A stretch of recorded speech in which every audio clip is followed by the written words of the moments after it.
बिल्कुल हम इंसानी तारीख़ का जितना मुताला करते हैं, तो जैसे अभी आसिम भट्ट साहब ने कहा कि दुनिया भर में तशद्दुद कम हो रहा है, दीगर इलाकों में, पूरी दुनिया के दीगर ममालिक में, हमारे यहाँ ऐसा नहीं है। तो ये जो इंसानी तहज़ीब सारी की सारी है, इसमें अलूम, फ़नून, साइंस, टेक्नोलॉजी और तमाम जुमला चीज़ें शामिल हो जाती हैं जो इंसान की खैरत अफरोज़ी और रोशन ख्याली को और इंसान की अक़लियत पसंदी को जो एड्रेस करती हैं और उनको आदमी से इंसान बनाने की तमाम कोशिश है।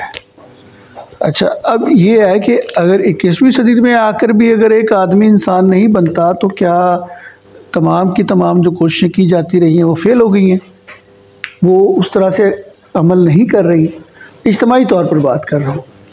तो इसका मतलब ये है कि जैसे अभी बात हुई थी कि रिसीविंग पॉइंट क्या है, कोई किस तरह से उसको ले रहा है, उसको अपने अंदर अब्जॉर्ब कैसे कर रहा है।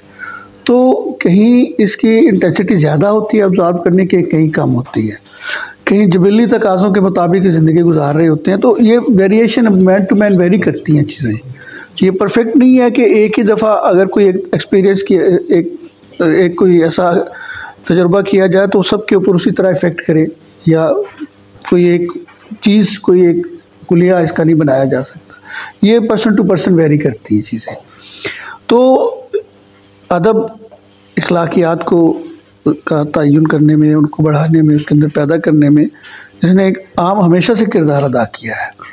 जहाँ हम ये कहते हैं कि अदब है क्या, अदब नक़्द हयात है, अदब ज़िंदगी की का आकाश है। अदब ज़िंदगी या समाज से ही अपने लिए वो तमाम फूड फॉर थॉट लेता है और समाज को ही वापस कर देता है। कहीं वो समाज का पर तनकीद कर रहा होता है, कहीं वो समाज को संवारने की बात। तनकीद करने का मतलब भी यही होता है उसकी बैक पीछे कि ये दुरुस्त किया जाए। जब अदब समाजी नाहमवारियों का जिक्र करता है माशरे के अंदर, तो वो भी दुरुस्त करने की तरफ इशारा होता है। अब ये है कि वो जैसे बात हो रही थी कि रिसीविंग पॉइंट कैसा है, आगे से लिए जाने वाला कैसा है, और वो हर एक पर उसी तरह असरअंदाज नहीं होता। अच्छा, दूसरी बात मैं ये करना चाह रहा था कि जिसकी हम तशद्दुद की थोड़ा सियासी मामला भी इसमें, जैसे आपने शुरू किया इस बात को, पाकिस्तान के हवाले से मैं बात करना चाहूँगा। नौबादियाती आयत में हम देखते हैं कि प्रेमचंद के अफसाने ने वो अंग्रेज़ हुक्मरानों को तकलीफ़ पहुँचाई, दुनिया का अनमोल रतन। ब्रेक्स कहता है कि अपनी किताब मुल्द का ओवरकोट में, उसका दिबाचे में लिखता है कि हकीकत निगारी या अदीब का मनसब ये नहीं है कि वो एक डूबते हुए जहाज़ की तस्वीर बना दे तो वो हकीकत निगारी है, बल्कि ये है कि जो सरकार को, जो उस वक्त की मौजूद हुकूमतों को चैलेंज उसके लिए बने। तो देखिए कि चैलेंज कौन कौन बनता रहा। इसका मतलब है कि वो सियासी तरबियत कर रहे थे, वो अदीब थे। अब क्या पाकिस्तान के बाद आप देख लें कि आमरीतों का दौर रहा। असल में जिस तरफ आप और हम जाना चाह रहे हैं कि ये तशद्दुद की फ़िज़ा, ये मुनाफरत, ये मुखालिफत का रवैया किस तरह पैदा हो गया। तो जमहूरी मुआशरों के अंदर ये रवैया उतना ही मिनिमाइज़ होता चला जाता है, ख़त्म तो नहीं होता लेकिन मिनिमाइज़ हो जाता है। वो हर एक रवैये के अंदर एक जमहूरी आदत जो है वो डेवलप हो जाती हैं। जबकि पाकिस्तान की सूरत हाल इससे मुख्तलिफ है कि हमने आमरीतों का दौर ज़्यादा गुजारा, और जो डेमोक्रेसी हमें मिली वो कंट्रोल डेमोक्रेसी थी। वो सच उस तरह की आइडियल डेमोक्रेसी तो नहीं है जो पूरी दुनिया के अंदर जिसका जो रवाज है, जिस तरह से वो होती है या चल रही है। इस कंट्रोल डेमोक्रेसी ने भी, जब आज के नौजवान को ये पता लगता है कि मेरे वोट की अहमियत नहीं है, ये कंट्रोल डेमोक्रेसी है, ये कंट्रोल्ड है कहीं से, तो उस वक़्त वो उसके अंदर गुस्सा पैदा होता है और वो फिर गुस्से में फेसबुक पर पोस्ट भी लगाता है, वो गाली गलोच तक भी आता है और वो मुतशद्दिद भी होता है। अब इसे देखिए, इससे पीछे चले जाते हैं 60 की दहाई में 58 के मार्शल के ख़िलाफ़ अफसाना निगारों ने क्या कुछ नहीं लिखा, और वो उनका एक इजहार था गम का भी और गुस्से का भी।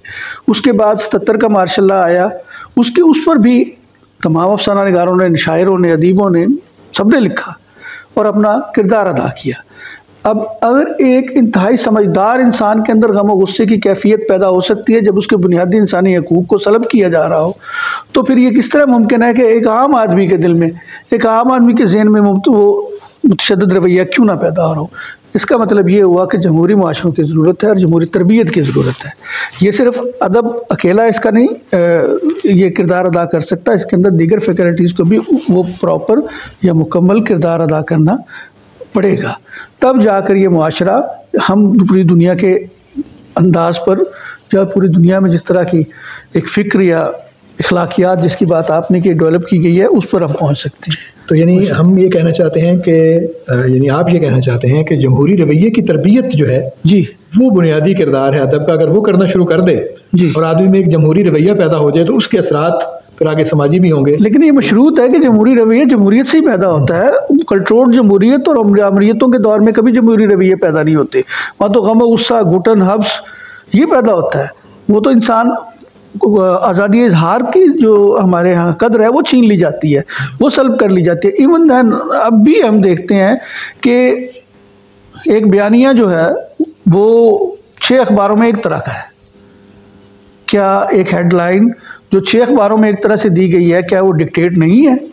जब ये मुझे एहसास होता है तो एक आम आदमी को भी एहसास होता है, सबको एहसास होता है।